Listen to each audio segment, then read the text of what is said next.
This is the opening shot of The Graduate, a 22-second nonverbal introduction to our protagonist, Benjamin Braddock. Despite nothing being said, this shot conveys almost everything we need to know about Ben. First and foremost, that he is alone. Obviously not in a literal sense, but even when he's around people, he is unable to connect with them. They don't understand him, and he doesn't understand them. In addition to telling us about Ben, the first 22 seconds also tell us the film's main idea, that a generation gap leads to isolation through a lack of communication. This shot works so well for a number of reasons, the direction and camera work by Mike Nichols and Robert Surtees respectively being just two pieces of the puzzle.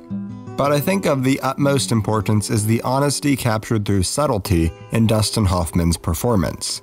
I don't think you need me to tell you how great of an actor Hoffman is. His 2 Oscar wins and half a dozen nominations can speak for themselves. Instead, I want to take a look at how perfectly he plays Ben, and in order to do that, we're going to have to flip back to Charles Webb's 1963 book, which was adapted into the film. In terms of story, there weren't a lot of significant changes.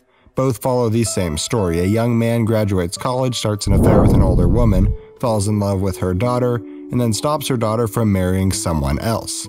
Moreover, a lot of the dialogue was lifted right from the pages of the book onto the screen. Benjamin, I am not trying to seduce you. I know that, but please, Mrs. Robinson, this is difficult. Would you like me to seduce you? What? The biggest changes came from humanizing the characters and making them feel like real people, not just characters on a page or on the screen. Originally, Ben was snarky, arrogant, and self-loving, and was originally going to be played by a much more traditional movie star. Robert Redford was originally going to lead the movie. However, that led to a few problems. Here is Mike Nichols breaking down the trouble of casting someone like Redford. I don't think you can play a loser. And he said, what are you talking about? Of course I can play a loser. I said, all right, how many times have you struck out with a girl? And he said, what do you mean? This is what made Hoffman so perfect for this role. He was your everyman, someone who most people watching could see themselves as. He is easy to relate to, easy to connect with, and turn the movie into an underdog story. He made Ben feel awkward and like he didn't belong. He was surrounded by a sea of people who he doesn't know. He just knows their titles and what to call them. But on a personal level, they are total strangers, and that is exactly what he is to them. Just a list of accomplishments with a high GPA. Throughout the film, we see Ben surrounded by everything, yet he focuses on nothing.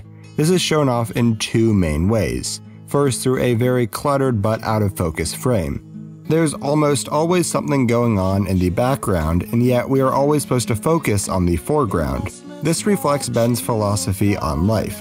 He knows he is looking for something, but he doesn't quite know what for. The other way is with these long takes. Throughout the movie, Nichols preferred to keep the camera rolling, which added to the claustrophobia of the film.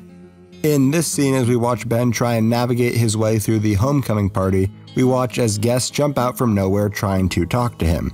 Through these long takes, we are brought into Ben's world. We see the discomfort that he experiences. He is out of place and out of touch, and through the moving camera, we are stuck in the world with him.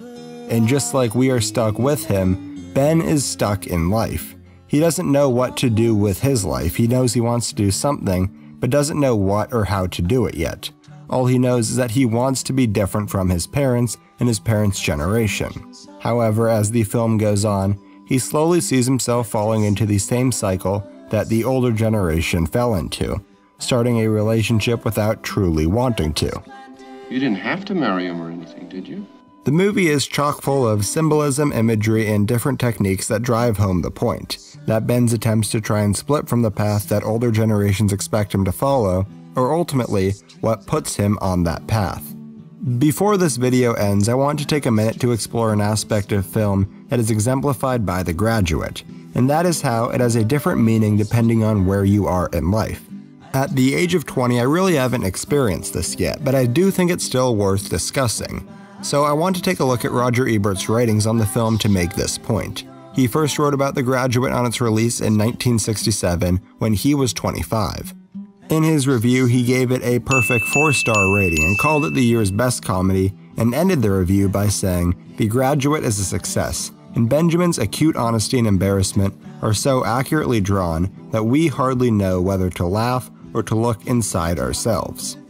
30 years later, he discussed it again, this time giving the movie only 3 stars and saying murky generational politics were distorting my view the first time I saw this film, and ended his review by saying, to know that the movie once spoke strongly to a generation is to understand how deep the generation gap ran during that extraordinary time in the late 1960s. The Graduate is undeniably a very personal movie. That's part of what makes it so great. It perfectly captures angst and the struggles of maturity. I can only see the movie from one perspective, and 30 years from now, who knows how I'll view it. I may even agree with Roger, but where I think I'll always disagree is that this isn't a movie about the late 60s. The movie famously doesn't include hippies, flowers, drugs, or rock and roll. Instead, it is a movie about adolescence and adulthood, and the bridge between the two.